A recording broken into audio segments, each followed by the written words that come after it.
Oke, di sini gue pengen bahas tentang kalian tuh gimana caranya kalian semua yang nonton ini bisa jadi orang yang berani untuk ambil aksi dan gak cuman hidup jadi seorang pecundang. Semua orang tuh bisa mimpi ya, siapapun bisa bermimpi. Gue ngajarin kalian juga ya gimana caranya bermimpi. Tapi nggak semua orang itu bisa ngambil aksi. Nggak semua orang ketika jalan dia nggak bisa lihat, dia berani jalan. Ya, seni hidup dan indahnya hidup ketika lu lihat di depan, ya, lu nggak tahu nih apa yang terjadi, tapi lu berani lompat. Lu berani untuk ambil aksi. Di saat lu tahu gitu, nggak ada yang pasti. Lu jangan kebanyakan nunggu motivasi ya baru, "Oh, nunggu gue pengen termotivasi baru pengen ngambil aksi." Tindakan lu setiap hari ya, yang justru nanti bisa jadi motivasi diri lu. Ketika diri lu coba nih, "Oke, gue pengen beraksi," ya, lu bikin, lu pengen ngapain aja, dan lu beneran lakuin itu, maka diri lu tuh akan percaya sama diri lu sendiri, ya. Ketika gue dulu, gue pengen bilang, "Oke, suatu saat gue pengen bisa jadi seperti Warren Buffett." Gue ambil aksi untuk bisa ke sana, ya. Gue nggak cuman tinggal bermimpi, gue bayang-bayangin gue cuman jadi Warren Buffett. Gue pengen jadi investor terbaik yang pernah lahir di Indonesia. Dan gue ambil aksi setiap harinya. Apa aja yang harus gue pelajari, apa aja yang gue harus ambil aksi, apa aja yang gue harus praktekkan, gue harus belajar sama siapa, ilmunya gue timba dari mana. Itu gue aksi terus setiap hari, sampai detik ini. Gue ketika bisa jadi diri gue seperti sekarang, gue nggak pernah raguin lagi. Jadi ketika gue bayangin, oke gue pengen jadi investor terbaik yang pernah lahir, gue tidak pernah ragu, gue akan capai itu. Kalau gue bilang, oke suatu saat gue akan bangun gedung gue sendiri, gue pasti bisa bangun gedung gue sendiri. Mau itu gue bangun gedungnya dari bata demi bata, fondasinya gue yang nata sendiri sampai tangan gue berdarah.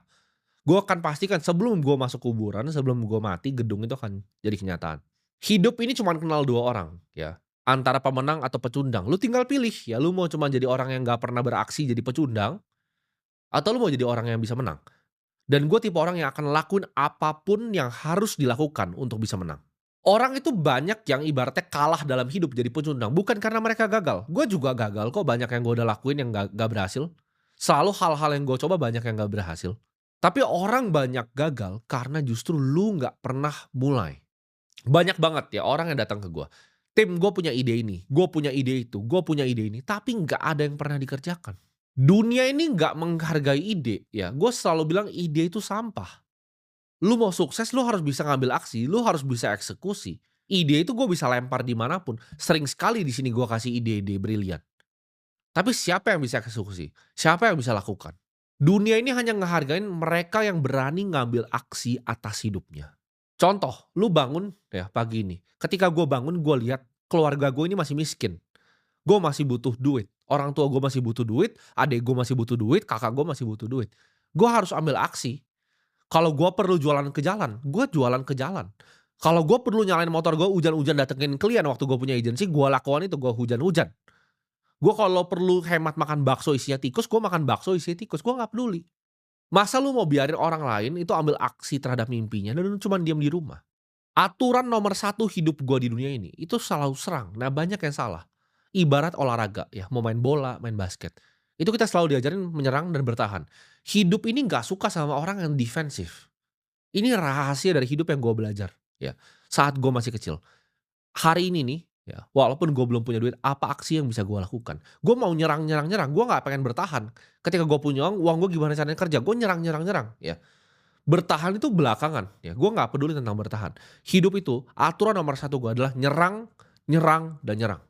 Lu harus selalu lakukan ketika ada ide yang ada di otak lu. Contoh, seperti sekarang ketika ada inspirasi. Kita manusia itu berbeda, ya, jangan kira kita manusia seperti robot. Kita bisa selalu tiap hari ya, yang kita lakukan tuh sama. Manusia itu ada titik ketika kalian lagi diem, lagi berpikir, lagi OTW gue datang ke kantor, itu ada ide ya, ada inspirasi gue sebutnya. Kita tuh seperti singa, ketika kita lihat itu ada mangsa itu, ayo kita hantam gitu ya. Gue tuh ketika ngeliat opportunity ya, kenapa banyak yang lihat, oke gue bisa dapat momen ini, gue bisa dapat momen itu. Dia itu orangnya satu dari 1 miliar karena dia momennya pas, bukan momennya pas doang. Gue itu ketika gue lihat ada peluang, gue hantam langsung. Gue nggak ragu, gue nggak takut, gue nggak pernah defensif, gue nggak pernah bertahan. Gue nggak pernah takut uang gue hilang semua. Ketika gue yakin ini, gue hantam. Gue nggak pernah mikir kalau gue hantam ini, kalau gue gagal nanti gimana nih. Gue mikir kalau gue hantam ini, kalau berhasil gimana.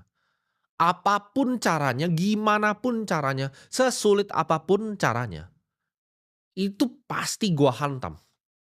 Yang penting gue menang.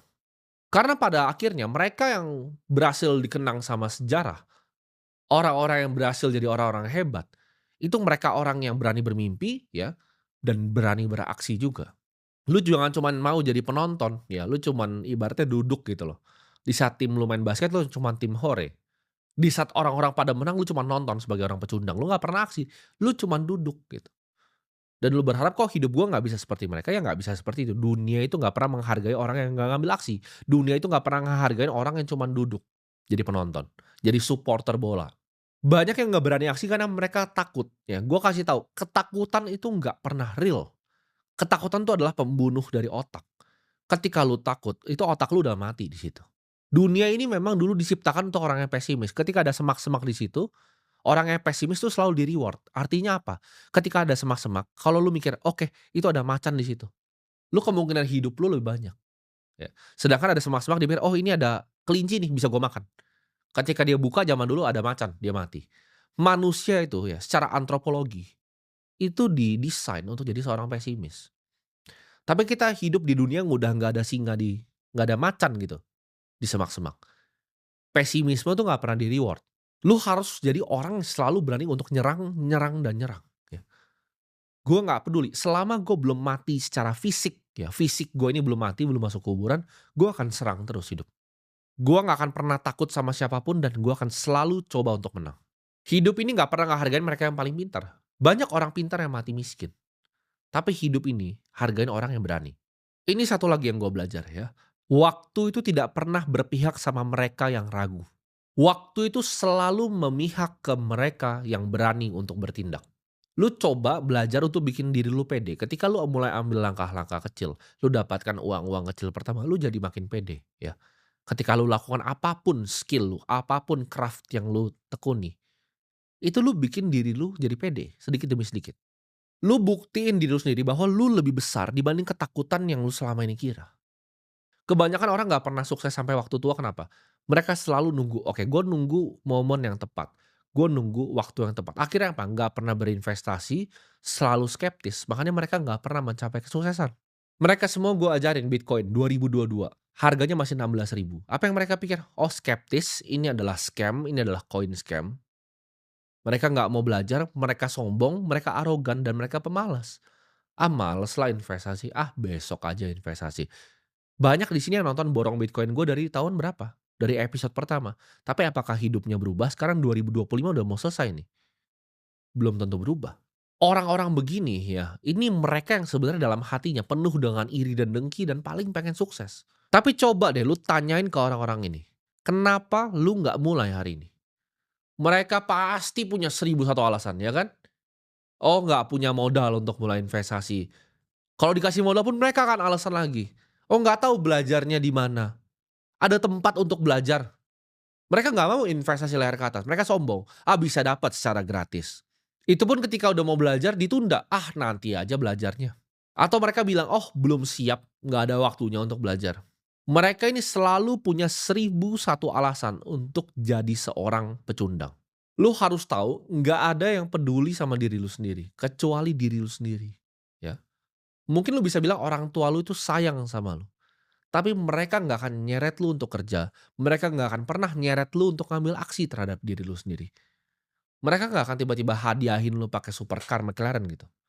Mereka nggak ada, hidup ini nggak pernah ngasih lu begitu aja. Hidup ini nggak pernah ngasih gua apapun. Dan gua nggak pernah berharap, "Oh, hidup lu hutang ya sama gua ini ya, karena gua udah kerja begini lu kasih gua." Nggak ada. Hanya diri lu sendiri yang bisa ngubah nasib lu. Bukan orang tua lu, bukan pemerintahan, bukan orang lain. Jadi stop untuk salahin orang lain. Lu nggak akan dapetin apapun di hidup lu kalau lu nggak berani ambil aksi di diri lu sendiri. Jawaban dari semua di hidup itu adalah berani untuk ambil aksi, ya. Lu mau sukses, ini gua kasih rumusnya, ya. Rumus dari sukses, banyak yang nanya, "Rahasia sukses itu apa?" Gua kasih rumusnya di sini. Sukses sama dengan analisa dikali dengan aksi. Banyak yang stop di bagian analisa, bahkan banyak yang nggak bisa di bagian analisa. Nah, tapi semuanya berhenti di bagian aksi. Ketika mereka punya sebuah ide, sebuah inspirasi itu nggak pernah jadi aksi. Ketika mereka mau lakukan ini nggak pernah jadi aksi. Gue udah sering gitu kasih contoh, ya, analisa. Industri apa sih yang maju di masa depan? Gue kasih tahu, cryptocurrency itu bakal gantiin semua dunia finansial. Gue udah kasih tahu, artificial intelligence itu akan gantiin lu semua. Apalagi ketika bentuknya fisik, petani pun akan diganti. Semuanya akan humanoid robot nanti ke depannya. Coba hari ini lu ambil aksi, lu ikut kursus online untuk tingkatin skill lu di bidang itu. Lu ganti coba, waktu scrolling sosmed nggak jelas lu, dengan nontonin podcast. Tiap Jensen Huang ngomong apa, lu dengerin. Tiap Sam Altman ngomong apa, lu dengerin gitu podcastnya. Lu pelajari, oh AI ini akan kemana nih ke depannya. Apa aja nih opportunity yang gue bisa lakukan. Agent AI apa yang gue bisa bikin gitu loh. Gue kasih banyak sekali sih kalau kalian mau jadi orang miliarder-miliarder gitu. Lu bikin AI yang bisa bantu orang untuk bikin customer service. Lu bikin AI untuk bantu orang jadi sales gitu. Lu mau belajar investasi, lu coba catat pengeluaran dan pendapatan lu 30 hari ke depan tuh seperti apa. Lu mau beli Bitcoin, coba. Punya uang 1 juta, coba. Punya uang 100 ribu pun lu coba untuk beli. Gua pun kasih peta, ya selama 2 tahun lebih borong Bitcoin, gua kasih petanya, nih cara gandain uang lu nih. Itu aja lu masih skeptis dengan bukti yang terbuka, transparan. Selama berbulan-bulan, lebih dari 2 tahun loh. Sekarang ini 2025 udah mau habis gitu. Tapi apa bedanya lu sama diri lu di 2024 tahun kemarin? Lu mungkin masih mikirin tahun baru 2024, ini 2025 udah mau habis, 2026 lu masih menjadi pecundang yang sama. Orang tua lu masih miskin, keluarga lu masih miskin, hidup lu masih miskin. Lu coba ya, struktur hidup lu. Oke, hari ini 3 aksi apa yang gua mau lakukan? Oke, gue mau belajar untuk bisa berinvestasi. Oke, gue mau belajar ya, cara gue menggunakan AI seperti apa. Oh, gue mau belajar teknologi kripto itu seperti apa. Lu tekuni, lu pelajari. Lu kurangin gitu loh, nongkrong-nongkrong nggak guna ya. Bukan kurangin 50%, lu kurangin semuanya. Apa susahnya? Bilang enggak. Ya ketika diajak, oh enggak, saya lagi mau fokus untuk belajar. Saya pengen ngubah hidup saya nggak pengen jadi pecundang seperti tahun lalu. Coba aksi buat datangin event-event, ketemu dengan komunitas, lu belajar untuk ketemu orang-orang baru. Siapa tahu dari situ bisa dibuka jalannya, gitu. Karena hoki itu selalu datang ke mereka yang berani. Berani untuk apa? Berani untuk ambil aksi, gue bilang. Sukses sama dengan analisa dikali aksi. Analisanya udah gue kasih nih, ini analisanya nih. Ini 2 industri yang bikin lu jadi kaya di masa depan. Tapi lu nggak mau ambil aksi untuk 2 industri ini, ya gimana, gitu. Coba lu lakukan komitmen-komitmen kecil yang lu follow through gitu. Lu beneran lakuin. Lu mau ngelamar kerja ke orang, coba aksi. Gimana caranya saya bikin CV yang bener gitu. Jangan CV lu isinya gambar-gambar nggak jelas. Ketika gue bikin pernah waktu itu lowongan kerja isinya CV nggak gambar-gambar nggak jelas. Lu mau ngelamarnya nggak becus gitu loh.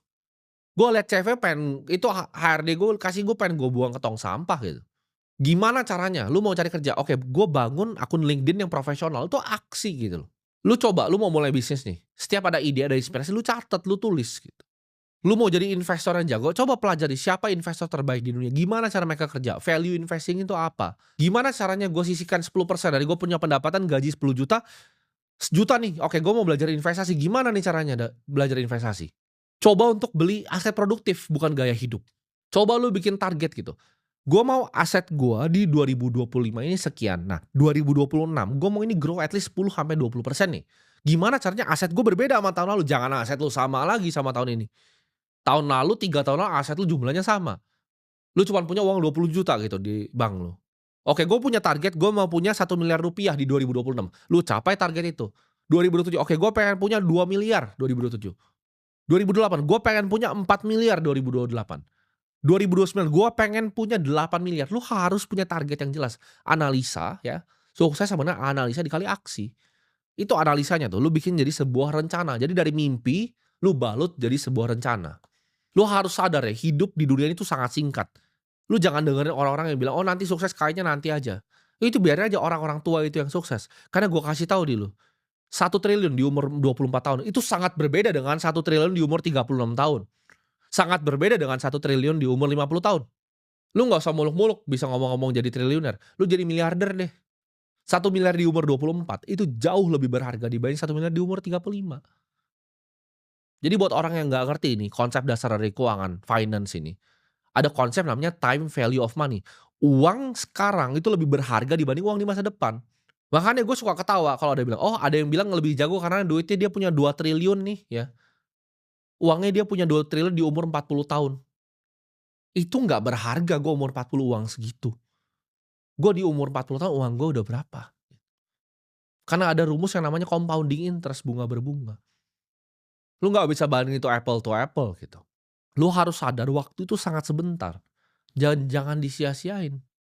Jangan lu bahagiain orang tua lu, ketika orang tua lu udah nggak ada lagi. Karena waktu lu di sini aja nggak sebentar, gimana waktu orang tua lu di dunia ini. Kalau lu belum jadi apa-apa, ya, ada kesedihan yang sangat besar gue lihat di bawah dunia ini. Ketika orang itu sukses, orang tuanya udah nggak ada, baru dia jadi seseorang. Nggak ada orang tua yang bisa ngeliat, oh dia bangga sama anaknya. Jangan jadi manusia seperti itu. Gue dari dulu nggak pernah puas ya, mau hidup yang biasa-biasa aja. Gue nggak pengen jadi orang biasa. Gue nggak mau jadi investor biasa-biasa aja. Gue tahu hidup ini cuma sekali. Gue nggak mau jadi investor yang biasa. Gue nggak mau punya rumah yang biasa. Gue nggak mau punya keluarga yang biasa-biasa aja. Gue nggak mau punya semuanya yang biasa-biasa aja. Gue mau yang terbaik yang dunia ini bisa kasih. Gue lihat di dunia ini orang yang bisa menang itu beneran ngelakuin apapun ya. Yang penting gue menang. Gue selalu mikir kalau ada orang yang menang, kenapa mereka layak dapat yang terbaik sedangkan gue enggak? Ini ketika gue masih miskin, kok dia layak dapat yang terbaik sedangkan gue enggak?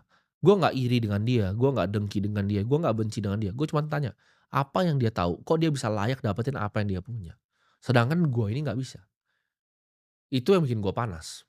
Gue banyak ketemu orang ya ketika dia nyamperin gue, oh gimana caranya sukses? Gue cuma ngomong, lu pecundang makanya lu nggak sukses. Cuma ada tadi pemenang atau pecundang.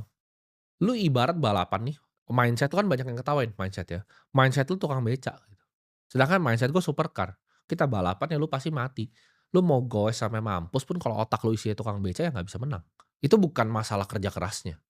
Itu tapi apa yang lu pengetahuin. Itu nah ini gue sebut analisa nih. Jadi lu kalau aksi tapi cuman analisa jadi tukang beca juga percuma. Lu nggak bakal pernah sukses karena beda gitu. Barang yang dipakai ini beda nih. Lu kalau mau jadi tukang nasi goreng nih ya, sama lu mau belajarin teknologi kripto, itu satu tuh pakai supercar balapannya, satu balapan pakai beca. Nah yang tukang nasi goreng ini jualan dari pagi sampai malam dia mampus gitu. Dia nggak akan pernah bisa menang lombanya karena yang dia pakai ya, ini Warren Buffett yang ngajarin gua. Lebih penting kapal apa dibanding seberapa kelas lu dayung. Lu percuma ya kalau lu kerja di industri yang udah sunset gitu. Itu percuma. Apapun yang lu kerja di sana jadi percuma karena lu naik beca. Orang-orang ini ya udah banyak pemenang gitu. Dan lu mau cuma lihat diri lu jadi pecundang ya silakan lu nonton di samping kayak gue bilang tadi. Hidup ini memang ada 2 ada pemain ya main basket, ada supporter di samping-samping. Cuman hore-hore aja. Uang itu ada alat untuk mengubah dunia. Lu jangan ngelihat orang kaya terus lu jadi dengki dan iri. Uang itu bisa dipakai. Uang itu apa sebenarnya secara fundamental? Uang itu adalah energi dan waktu orang. Dengan uang, ya gue bisa beli energi dan waktu orang. Oke, lu kerjakan ini buat gue, lu kerjakan ini buat gue, ini kerjakan ini. Uang tuh adalah kumpulan. Jadi uang tuh adalah energi. Kalian harus paham konsep dasar ini. Jadi energi ini bisa disalurkan ke orang-orang lain. Ketika lu udah punya energi yang banyak, lu pertahankan energi lu bisa salurin. Bisa jadi satu sekolah di Kupang, satu sekolah di Sumba, satu SMA lagi nih di Sumba. NTT udah bangun 6 gua. Akhirnya apa? Karena energi yang gue kumpulkan ini, ratusan anak-anak itu bisa tersenyum setiap harinya datang ke sekolah gue. Karena gue kasih tahu ya, sebagai orang yang berhasil mengumpulkan energi, kalau cuman ujungnya cuman beli barang ya, itu percuma. Hal paling bagus yang lu bisa pakai untuk uang itu apa? Pengalaman. Dan pengalaman yang paling enak itu apa? Apakah itu jalan-jalan? Apakah itu naik private jet? Bukan. Pengalaman untuk melihat bahwa lu bisa jadi pelayan untuk orang lain. Ini kan di sini gue melayani kalian. Gue luangin waktu gue di siang hari, ya, yang di saat gue syuting ini, ya, lu bisa lihat aja di Instagram gue, PNL hari ini gue bikin uang berapa. Gue bikin uang 23 miliar sambil duduk di sini hari ini. Gue masih luangin kamera ini. Untuk kesempatan apa? Kesempatan masih ada yang bisa bacot sama gue di belakang layar itu. Dia ngetik ya, pecundang sampah itu ada yang ngetik, oh ini dia cari duit dari AdSense gitu kan. Itu AdSense cuma buat gue uang kencing gitu. Gue kencing sana balik sini udah dapat. Tapi ini kan melayani gitu. Kenapa gue masih lakukan ini? Di saat banyak pecundang-pecundang sampah. Karena gue bilang tadi ketika mereka lihat orang kaya, oh masa sih bikin uang segitu? Iri dan dengki. Mereka nggak tahu uang itu banyak sekali di dunia ini ya. Jadi gue ajarin loh, gimana caranya gue jadi orang yang bisa mengerti tentang uang. Karena gue bilang tadi, uang itu adalah energi. Setiap kali gue jalan ke mall, sampai sekarang ketika gue datang ke supermarket, gue selalu lihat, kenapa ini di raknya ini paling atas ini paling bawah ini. Ketika gue mau check out di kasir, kenapa ditaruh sini, kenapa ditaruh situ. Itu gue selalu perhatikan. Ketika uang gue itu diambil sama orang lain, ya maksudnya apa? Gue beli barang, gue datang ke sebuah restoran. Gue selalu analisa kenapa ya saya datang ke restoran yang ini. Kenapa saya nggak datang ke restoran yang itu? Apakah karena sempat ngeliat dari dengar dari teman, lihat dari Instagram? Lo harus pikir seperti itu. Ketika lo datang ke sebuah restoran, kenapa lo datang ke restoran ini? Apakah karena terpengaruh sama teman, karena pelanggan di depan lebih bagus, menunya apa aja yang lo order, berapa jumlah menu yang lo order, kira-kira jam ini restoran ini bikin duit berapa. Uang itu harus lu pikirin setiap hari ya. Gue bangun pagi gue mikir, "Gimana caranya hari ini gue bisa dapat uang lebih banyak lagi?" Gue malam gue pikir lagi, "Gimana caranya besok gue dapat uang lebih banyak lagi?" Bangun pagi ulang lagi. Lu mau bebas di dunia ini, ya lu butuh uang. Karena secara fundamental, zaman dulu perbudakan tuh dikasih rumah sama roti, gue udah sering cerita ini. Zaman dulu tuh dikasih rumah sama roti, lu disuruh kerja. Sekarang sama kan, lu dikasih uang yang cukup untuk nyicil rumah 20 tahun sama bisa beli nasi, sama makanan harian. Itu apa bedanya sama perbudakan? Bedanya di tengahnya ada uang, ya. Kumpulan energi dan waktu manusia lain. Nah, lu butuh energi dan waktu manusia lain dong kalau lu mau jadi orang yang bebas. Lu bisa bayar pilot, ya. Lu bisa bayar chef untuk masakin lu di rumah. Lu bisa bayarin supir untuk nganterin lu. Lu butuh energi ini. Kalau lu nggak paham ya, cara kerja uang, uang tuh nggak akan bisa datang ke tangan lu. Dan gue juga paling benci kalau gue bikin konten seperti ini, ada yang bilang, "Terima kasih Bang atas motivasinya karena nonton konten ini saya semangat." Lu tuh udah miskin, lu harusnya udah semangat sendiri, ngerti nggak? Lu tuh posisi ya, lu kayak ulet di dalam lumpur gitu. Lu keluar gitu dari lumpurnya, itu aja posisi lu ya guling-guling di lumpur itu lihat orang tua lu kesusahan tuh harusnya udah bikin hati lu tuh panas. Nggak perlu nonton gua gitu untuk hati lu panas, ya. Lu cukup mau panas, lu cukup lihat kondisi rumah lu kayak gimana, itu hati lu harusnya panas. Ketika lu jadi ulet yang guling-guling di lumpur itu, gimana caranya saya bisa keluar dari lumpur ini? Ketika gue masih miskin, gue jadi ulet di lumpur, ya gue mikir 24 jam, gimana caranya gue keluar nih dari sini. Itu mau gue kerja sampai gue nggak bisa tidur, itu mau gue kerja sampai gue setengah udah mau mati, ya. Orang masih gaya-gaya gitu kan, lu masih karyawan tipes masih ke rumah sakit, gue tipes kagak ada ke rumah sakit, gitu. Kerja lagi, besok bangun lagi. Nggak pernah ada sehari gue bolos 11 tahun gue kerja tuh sehari pun bolos nggak ada. 24 jam otak gue ya, kalau bisa tidur gue mimpin kerjaan gue mimpin kerjaan gue. Makanya itu bedanya cuma 2 hidup ya. Pecundang dan pemenang. Nah, pecundang kayak lu mau saingan sama pemenang kayak gue, lu pasti gue bantai, gitu. Karena gue nggak peduli caranya gimana, gue hantam terus, semuanya gue hantam, yang penting gue menang. Hidupnya gue serang terus. Di saat lu masih miskin aja udah males, gue dengan uang gue segini gue kasih tahu gue sehari bikin uang berapa. Itu gue masih gas tiap hari gitu. Gue masih belajar, gue terbang ke negara lain, gue belajar, oke ini ada aset manajemen yang lebih besar. Gue terbang ke sana, gue pelajari, oh ilmunya apa, oke gue terima ilmunya. Ada lagi di negara lain yang beda lagi gitu. Gue timba ilmu tuh ke negeri gue udah banyak gitu, gue cari gitu orang-orangnya. Gue pelajari, oh cara kerja hedge fund yang lebih besar dari gue tuh gimana, cara mereka sistem mereka trading tuh seperti apa yang mereka lakukan di sana yang gue nggak ngerti. Gue ngobrol, gue ngomong sama portfolio manager ya, gue ngomong sama PM-nya, gue ngomong sama analisnya, gue keliling dunia untuk cari ilmu. Sedangkan lu bangun aja males ya kan, sedangkan lu diajarin nih bahkan sama orang yang punya duit yang lu nggak bisa bahkan bayangin gitu. Lu masih bisa cemooh gitu. "Oh enggak lah ini paling dia begini begini begini," kan lu betapa goblok dan miskinnya gitu. Semua yang gue lakukan tuh buat kerja ya, jadi nggak ada yang gue lakuin buat gue senang. Gue nggak pernah masukin kesenangan tuh di dalam hidup gue, ya. Gue nggak perlu senang, ya. Yang penting gue kerja, gue dapat uang, ini bisa untuk keluarga gue, ini bisa untuk melayani orang lain. Karena kenapa? Mimpi gue tuh jauh sekali ya dibanding diri gue sendiri. Gue udah cukup dari lama, ya 5 tahun lalu udah selesai hidup gue. Gue di sini tuh apa yang gue mau kerjain? Gue pengen bikin sebuah dana abadi yang gue bisa bagikan ke masyarakat. Gue bisa bangun 1.000 sekolah nanti, kalau bisa 10.000 sekolah gue bangun. Bahkan itu bisa bangun sekolah di saat gue tuh udah secara fisik udah mati gitu. Gue bikin sistemnya, ada portfolio manager, ada analis yang jadi sebuah kesatuan gitu. Dan gue juga memang lagi cari orang-orangnya gitu. Jadi murid-murid terbaik gue ini lagi mulai gue lakukan. Lagi mulai gue tarik-tarikin untuk bantu gue bangun dana abadi ini. Dan murid-murid gue kalau bisa lihat sendiri udah banyak yang menang. Hidup ini nggak akan tiba-tiba bikin lo hoki, oh lu jadi sukses. Hidup ini tuh suka orang yang punya rencana. Ketika rencana ya, dia jadiin aksi, itu baru lu bisa sukses. Dia mimpi dulu mau jadi orang kaya ya, dia rasain gitu mimpinya, dia bikin rencana, "Oke, gue mau sukses dengan cara ini di industri ini yang harus gue pelajari." Rencana hari ini, harian aja, 3 hal simpel, lu eksekusi harian. Gue yakin 365 hari, setahun hidup lu berubah. Lu harus sadar ya, nggak usah ribet-ribet, karena 20% dari apa yang lu kerjakan itu akan menghasilkan 80% dari output-nya. Jadi input 20, output-nya bisa 80. Nah, dari 20 ini biasanya cuman 1 sampai 3 hal aja harian. Gue tuh punya SOP gitu yang gue pengen lakukan hari ini. Oke, hari ini gue punya inspirasi ini tadi malam, gue mau eksekusi A, gue mau eksekusi B, Gue mau eksekusi C, besok gue ulang lagi. Gue ngomong gini juga jangan cuma tinggal lewat gitu, ketika gue kasih tadi ya, rumus-rumusnya, cara-caranya. Lu ulang videonya 10 kali gitu, lu ulang lagi gitu, nanti malam lu ulang lagi. Yang lu ngerasa ilmu yang dalam nih, lu catat gitu, lu buka handphone lu sekarang, lu buka notes gitu, lu catat. Lu cari buku, lu catat gua ngomong apa. Jangan cuma jadi angin lewat, percuma ya, gua melayani kalian bikin video begini percuma. Kadang gua percaya nggak ada orang yang terlalu bego untuk sukses. Kalau mereka ikutin gua tadi ya, 365 hari, mereka ikutin setiap harinya. Lakukan yang simple, aksi, dan konsisten. Gua nggak percaya ada orang terlalu bodoh untuk jadi kaya ya. Cuman ada orang terlalu males dan terlalu arogan ketika dia ngomong ini, "Ah, masa sih rumusnya sukses itu cuman analisa sama aksi." Mereka terlalu sombong dan terlalu malas, "Ah, nantilah gua scoring lagi yang lain." Ketika lu udah ketemu seperti ini, lu jangan nonton edukasi yang lain lagi. Lu jangan nonton manusia-manusia yang nggak berguna yang lain. Nggak butuh jadi superhero di dunia nyata ya untuk lawan kejahatan.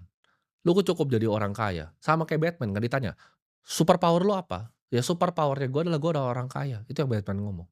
Gua nggak perlu jadi Batman lawan-lawan penjahat. Menurut gue yang keren apa? Gue bangun Dana Abadi, gue bangun 1.000 sekolah. Gue bangun satu persatu, ya, satu persatu gue bangun.